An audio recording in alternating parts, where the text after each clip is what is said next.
Health experts say contact tracing will play a significant role in reopening the country safely, but is the program in the U.S. where it needs to be? NBCNews.com political reporter Jane Timm joins me now. And Jane, how does contact tracing work for our viewers who aren't familiar with it? So contact tracing is a really old-fashioned and classic public health intervention effort. Basically, you get a case and you say, oh, someone is positive with a disease, say COVID-19. Now we know the incubation period is about 14 days. So you go back and you find everyone who was in close contact with that person over 14 days and close contact. So within 6 feet for, say, more than 10 minutes is what a public health expert who has done contact tracing told me. So you call that person and you say, okay, you have COVID-19. Who do you know? Is your family isolating? Is the person you saw last Tuesday also isolating so that they do not get the disease and infect other people unwittingly? I'd like to play what President Trump said about contact tracing in the U.S. This is from earlier this week. Our blueprint describes how states should unlock their full capacity, expand the number of testing platforms, establish monitoring systems to detect local outbreaks, and conduct contact tracing. We have it all. So, Jane, what are health experts saying? Are the contact tracing systems in the U.S. ready to handle the challenges of this pandemic?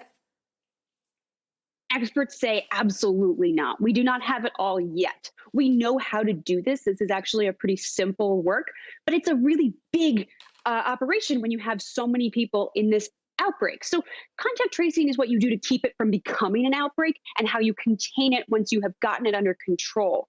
But if you think about how many people it takes to actually do this, it's kind of a lot of work. So Johns Hopkins University went through and studied actually how many people it would take to do the kind of contact tracing we're likely going to need. And they said, we'll need about 100,000 contact tracers, and it would cost about $3.6 billion to fund that effort. And the reason this is because it actually is kind of a lot of work. Each infected person, it's estimated, can infect 2 to 3 people with that when the infection is not being checked, when it's not being monitored or quarantined. Now, 2 to 3 people gets multiplied if they also keep infecting other people without being checked. One person over 10 infection cycles could infect 59,000 people. That's why contact tracing is so important, is to stop it with the first or maybe the second infection and isolate everyone around them so that they don't perpetuate the cycle. The president says that states should take the lead on contact tracing. New York Governor Andrew Cuomo weighed in. It's not rocket science to do it on an individual basis. The problem is the scale that we have to do this at. Yesterday, we tested 4,681 people who were positive. Yesterday, 4,681 people were positive. How do you now communicate with 4,681 people, trace back all the people they've been in contact with over the past 14 days, close contact, and contact those people? Jane, are other states in that same situation? Absolutely. Of course, New York has been really hard hit, but as you try and open up economies, you're going to see this come back. And there's just more people who people are going to be in contact with. When you have stay-at-home orders, the person who someone's been infected with their contacts might be 2 or 3. But in the country, we have, say, about 7,000 contact tracers already. One expert estimated, NPR had estimated we have a little more than 7,000.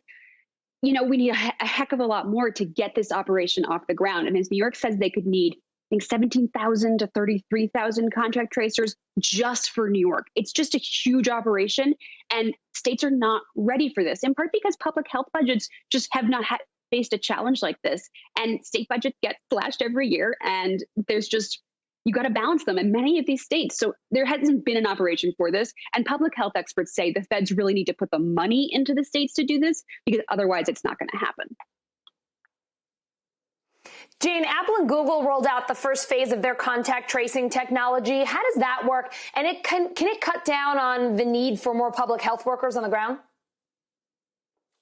So this is a thing I was most curious about when I started reporting this story, because could an app just fix it all? Make it really easy for people to do this, and then it would just not need this huge public health infrastructure.